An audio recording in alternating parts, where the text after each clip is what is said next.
इस क्लास में देखते हैं हम लोग कि क्वेश्चन नंबर 5 कैसे सॉल्व करते हैं। चलिए देखते हैं पहले क्वेश्चन नंबर 5। क्वेश्चन नंबर 5 दिया हुआ है, the following data relate to the manufacture of standard product during the month of March 20।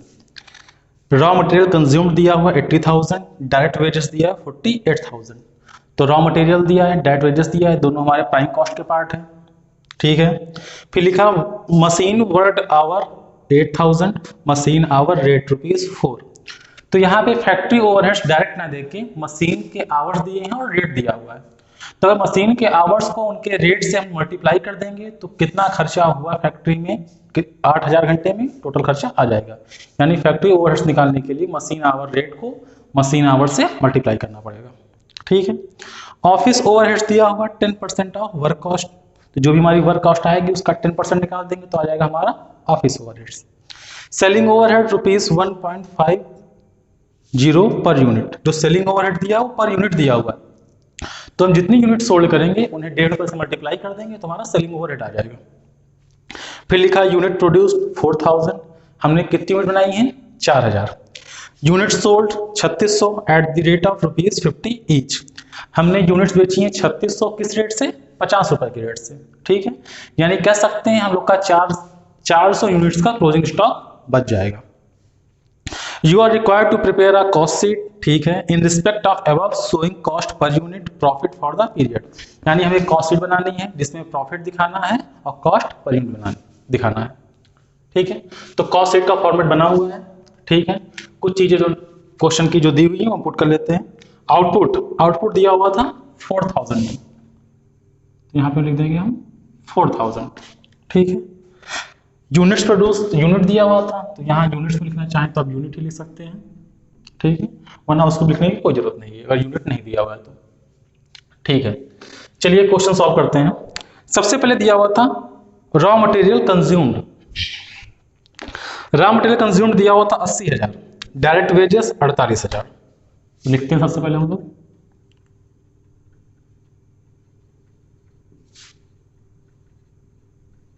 Raw material consumed कितना दिया हुआ था 80,000। ठीक है, direct wages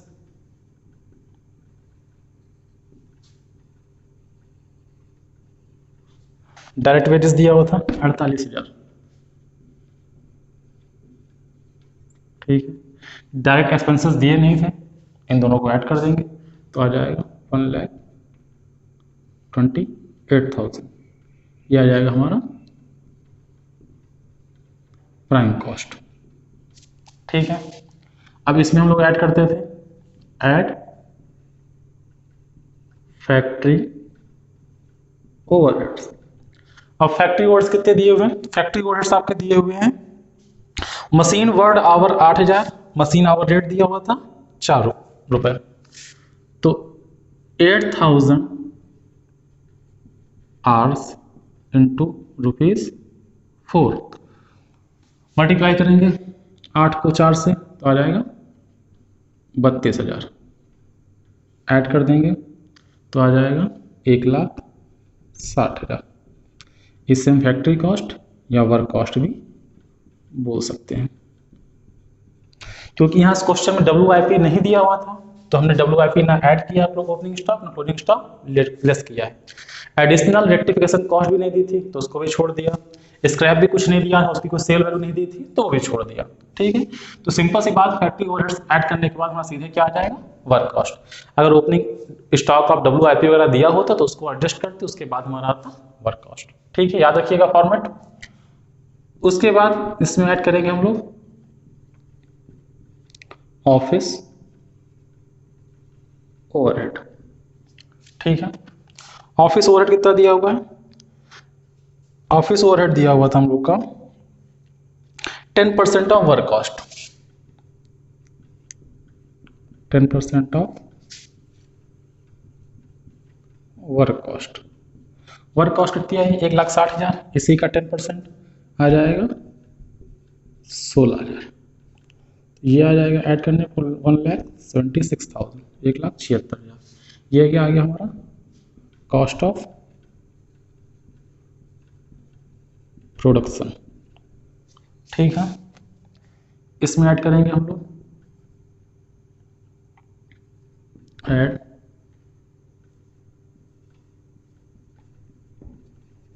opening stock of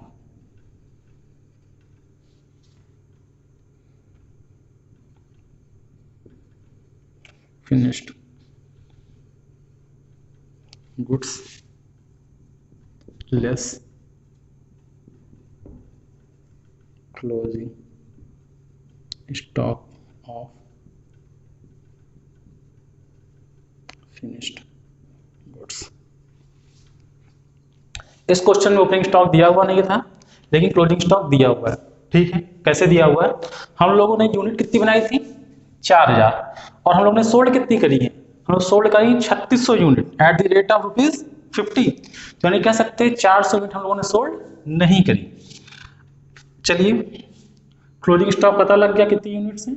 400 हैं, पर ये 400 यूनिट है, इनका रेट नहीं पता है।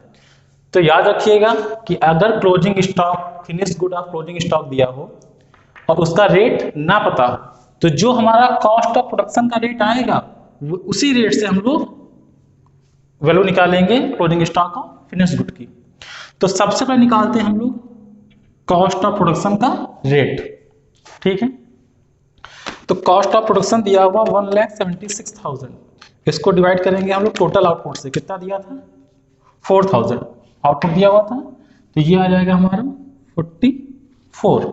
ठीक है, तो यानी इसको हम मल्टीप्लाई करेंगे 44 से। ठीक है, 44 इंटू 400 आ जाएगा 17,600, माइनस कर देंगे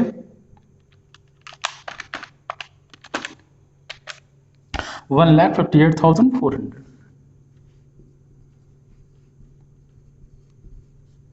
ये आ जाएगा कॉस्ट ऑफ गुड्स सोल्ड। फिर से ध्यान दीजिएगा, अगर हमारा closing stock of finish goods की यूनिट दी हो पर उनका रेट ना दिया हो, हमें कॉस्ट ना पता हो, तो उस केस में कॉस्ट ऑफ प्रोडक्शन का जो भी रेट आएगा उसी रेट से हम लोग closing stock of finish good की कॉस्ट निकालेंगे, या कह सकते हैं क्लोजिंग स्टॉक फिनिश गुड का जो रेट होगा वही हम मान लेंगे। ठीक है, कॉस्ट ऑफ गुड सोल्ड आ गया। अब इसमें हम लोग ऐड करेंगे add selling overheads. Selling overhead कितना दिया हुआ था? दिया हुआ था 1.50 पर यूनिट। हमने कितनी यूनिट सोल्ड करी थी? 3600। तो 3600 इंटू 1.50 मल्टीप्लाई कर देंगे, आ जाएगा 5400। ऐड कर देंगे,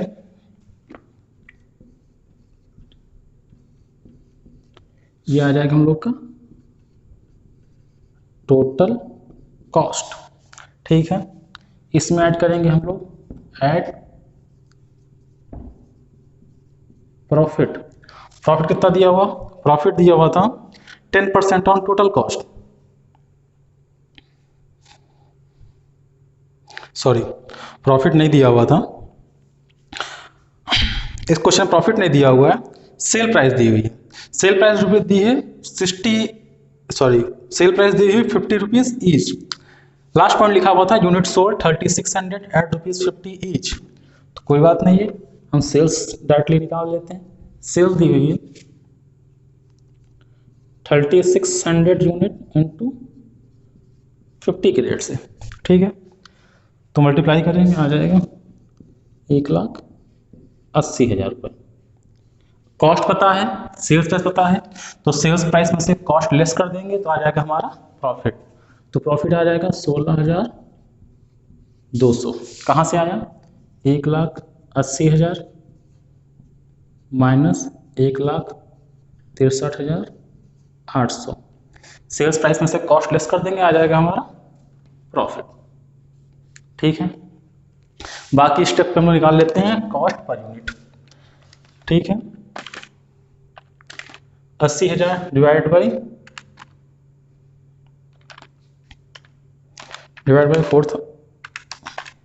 4,000, ये आ जाएगा 20। 48,000 डिवाइड बाई 4,000, ये आ जाएगा 12। ऐड कर देंगे, ये आ जाएगा 32, ये आ जाएगा 8, ये आ जाएगा 40, ये आ जाएगा 4, ये आ जाएगा 44। इसका रेट निकालना नहीं है, यहीं पे ये कॉपी कर देंगे। ठीक है, यहाँ पे रेट पता है 1.5 था, तो यहाँ पे 1.5 कर देंगे, ऐड कर देंगे 45.5 आ जाएगा। अब ये हमें पता है कितने में सेल किए थे, 50 के रेट से, तो ये 50 है, 50 में से इसको माइनस कर देंगे, ये आ जाएगा 4.5। ठीक है,